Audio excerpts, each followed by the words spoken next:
One thing we haven't been proved wrong about was David Luiz.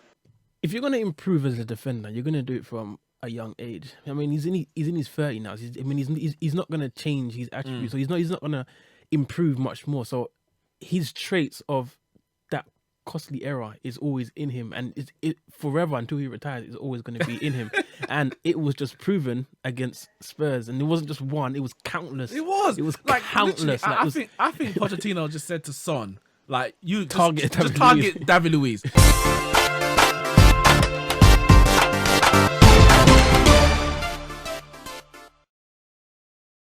Yes, guys, we are back with the Neeks Sports Podcast, episode 5.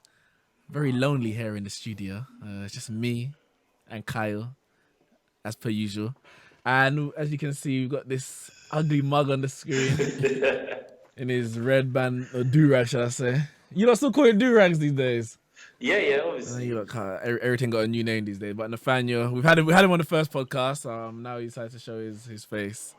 On this podcast, and today we're talking about the Premier League. Of course, we had a big London derby on the weekend, Spurs against Chelsea, and we are going to be previewing the Champions League midweek game for the English teams. There's two big games: Spurs versus Inter Milan, and Liverpool traveling to Paris for Paris Saint-Germain. And finally, we're going to wrap up with the big fight on Saturday, which is Wilder versus Fury in Las Vegas. But let's start with the Premier League. Manchester City, obviously they're still top. They beat West Ham 4-0. We don't need to say much about them other than that. As I said, it's pretty much wrapped up already. I don't know if everyone still agrees with that, but even though Mendy's out, Sane's still doing he's coming doing his madness. Sterling's still doing his madness. Silva's still doing his madness. That's David, because Bernardo Silva's injured. Liverpool, they kept pace, Nathaniel, with Watford. And I want to touch on Liverpool quickly. Mane got 2 assists. Salah scored and Firmino scored. Are the front three back? It's hard to say. We'll have to see. I think we should wait for the PSG game to see, like, if they're back, because it's just Watford, isn't it? Like, we need to see them be tested against a bigger team. You say just Watford. Watford are no mugs, isn't it? Because I know, Kyle, you predicted that Liverpool were going to drop points in this game. So to see Salah, Mane and Firmino all performing in this game, I don't know, did it come as a surprise to you? Because some of them ain't been on form this season, like Firmino. No, it definitely did. And when it was half-time 0-0, I was like, this is kind of how I saw it going along. Even one of the team was going to get a goal and then the other team was going to equalise. I kind of saw it being like a 1-1. I thought Liverpool were going to drop points here because, like, as you said, Watford are no mugs. But in the end, they turned it on when they needed to and got the goals and the result that they would have wanted. That free kick from Trent, mad. It was crazy. It was crazy. Mad. Like, obviously, Salah's standing over it, and you would think that it's a left footer in it because that's the one to curl away from the keeper. But my man stepped up, and he scored a similar one. Was it his first goal for Liverpool in the Champions League last season? Yeah. So where can Trent go? Is he England's future number 1, or is he still having to play second and third fiddle to Trippier and Walker? Nah, he can start over them soon. The guy's sick. I mean, personally, I think he's got to wait till Walker steps down. Walker's got that spot in his back pocket. Well, I say that, but in the World Cup, there's a different formation to what they're playing now. 3 at the back. And Walker played at centre-back. But if they stick with 4 at the back, Walker's not going to be playing centre-back. And But maybe he's not going to be playing at all. Because as much as we're saying, Walker's England's best right-back, a lot of Spurs fans, they might be a bit bitter, I don't know. But when he left, they were like, we don't need him anyway. We've got Trippier. He's got a better delivery. We saw what Trippier did in the World Cup. He has a better delivery. But apart from a better delivery, what has he got over Walker? Walker's got more pace. He's got more strength. He's got more energy, more stamina. I mean, maybe you could argue he's better defensively. Maybe you could argue that. But apart from that and his better delivery, he hasn't got anything over Walker. Walker's England's best fullback. Forget right back. He's their best fullback. Ain't better than Luke Shaw. You talking about? Speaking about Tottenham, obviously I said that was the big game for me. The London derby, Spurs against Chelsea.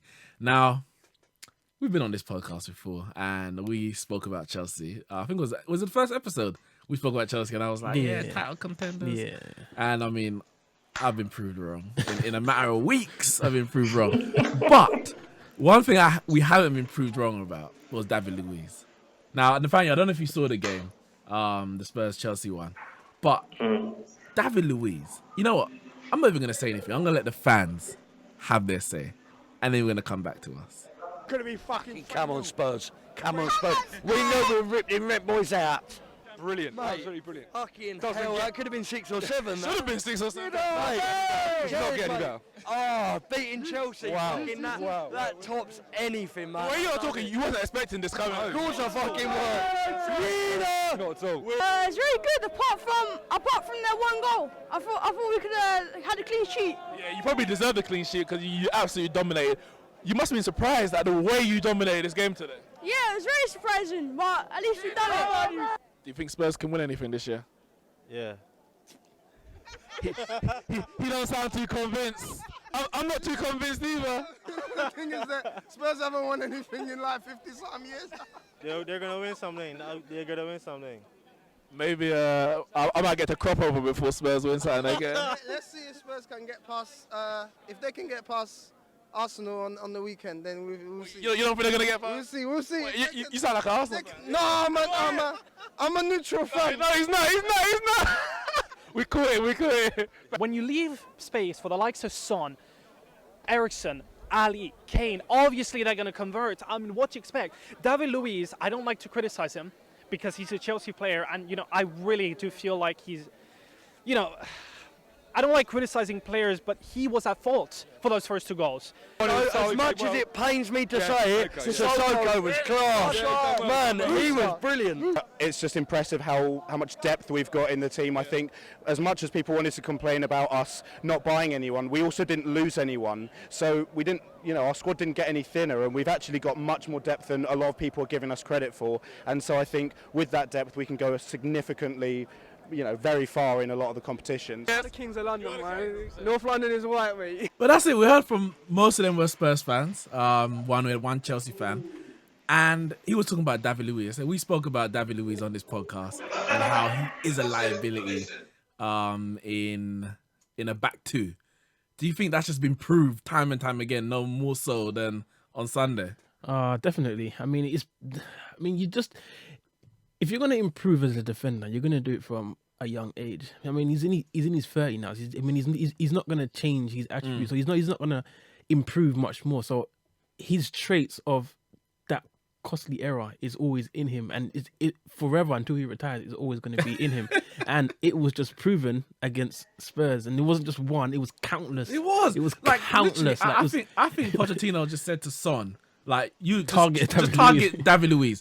Usually you got like a defender and they'll say, you're going to man mark an attacker. It was like, Son, you're going to man mark David Luiz. Just wherever David Luiz goes, looked that's at him where and said, you know what? He looks nervous tonight. But I said, I don't know if you saw in the fan, that the Son's goal, and he just chopped inside.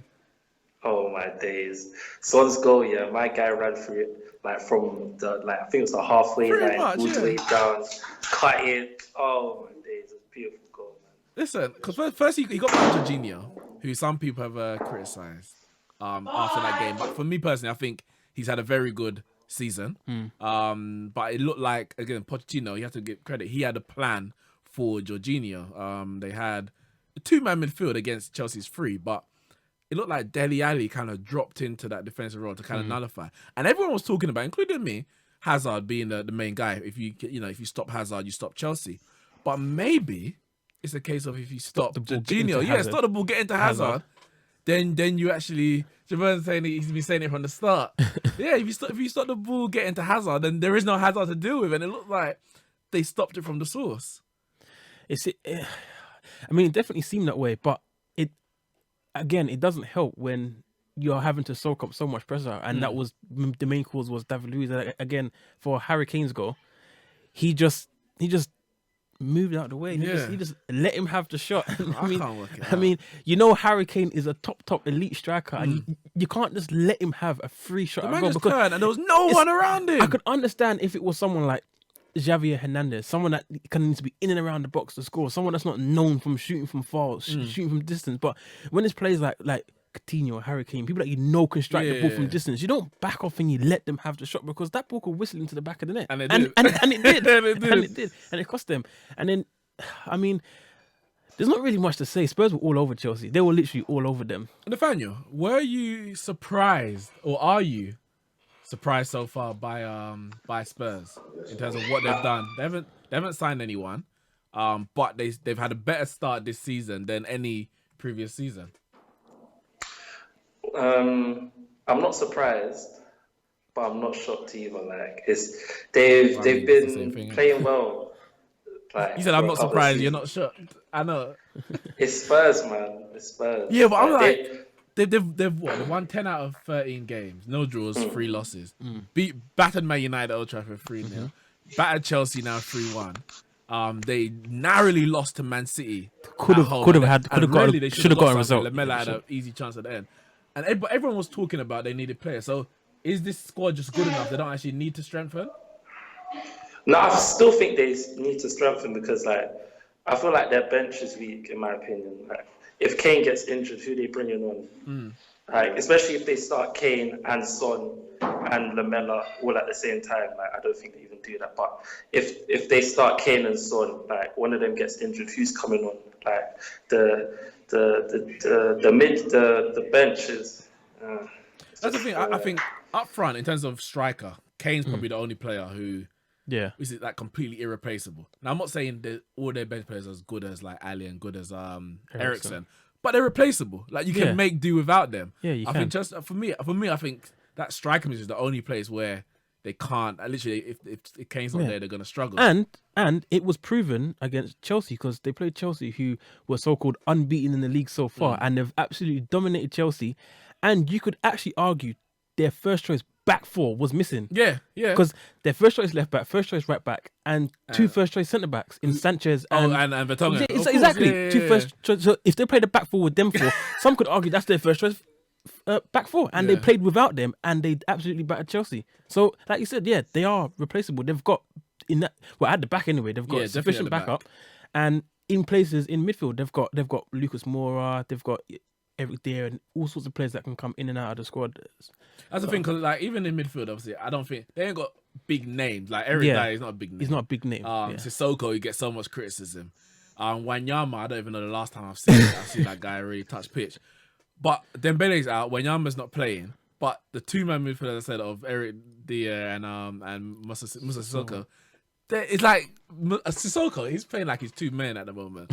Like literally, you thought Kante had energy. This man's doing things. But I must say I'm surprised by Spurs, because I thought they didn't buy anyone in the summer. They ain't got the depth. That's what I was saying. They ain't got the depth. And then they'll struggle to get top 4. But at the moment, they're the top club in London. They're 3rd in the league. And you probably have to say they're favourites for top 4. Like in terms of other than Man City and Liverpool, you have to say they're probably favourites for top 4 ahead of Chelsea, Arsenal, and Man United. I would agree with that. I mean, at the start of the season, I personally had them as favourites for top 4. Okay. Anyway, obviously not including Man City and Liverpool, because I thought them two were 1st and 2nd. But out of the rest of the teams, the other 4, I'm kind of thinking Spurs are probably more favourites. And I wouldn't say I'm surprised by their start and how well they're doing.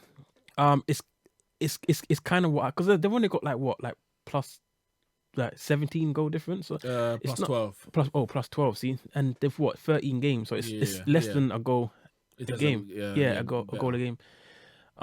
So because for me, the hub of their team, like the core of their team, barring maybe Eriksen, they're young.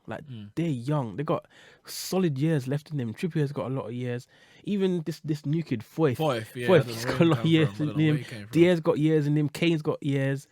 Ali, Lucas Moura. So they've all got at least 5 to 8 years in them at their best footballing years. And you could argue adding to the team in terms of squad depth to have cover for them. Like you said, they've kind of got cover. They're not big names, but they've got cover. But the players that they do have, I think personally, they're good enough to compete at the top level. Not to compete against the likes of Man City. I mean, that is a stretch, and Yeah, you'd have to yeah, pump yeah. some serious money in. So that's an unrealistic target for them, trying to compete against Manchester City. But cup competitions definitely, because anything can happen in cup I was competition. gonna say we'll get. I guess we'll get onto the Champions League, but we know Pochettino. He's a lot focused on the league. He said it's not important for him to win FA Cup or League Cup. It's all about basically getting to the top 4 or possibly winning the league or Champions League. But maybe they are benefiting from the fact that he's not focusing. I mean, you might say across the years, he doesn't focus on the cup. So the best team plays all the league games, and the second team, whether they get knocked out in the first round or the semi-finals, they can just focus on the league. But maybe like the likes of Man City, Liverpool, Man United, whose aspirations are much more than just top 4, Arsenal. Those clubs, those fans need a trophy. Maybe Pochettino's benefiting from the fact that there isn't those expectations. He can just set his mind on one goal. 100%. That always helps. Because when you have a certain expectation, especially when it's coming from your board, because sometimes some managers can ignore what fans want, i.e. Arsene Wenger. So when the backing from your board is, okay, it's not important that you don't win the league. You don't have to bring in a trophy. Obviously, we would like it. Over the years, you've been here for a while, and eventually one will come. But if the pressure isn't there, then the manager isn't making rash decisions. Because if Pochettino's expectation was win the league and he's not winning the league, then he starts panicking, then he starts panic buying, then he starts playing plays that he probably didn't want to start playing, and then it can go all pear-shaped. But when there's no pressure on you and you can just stick to your plan, be calm, I have a vision, we can stick to it and we can see it out. I mean, this is what you get. You get 13 games and 10 wins. Fair enough.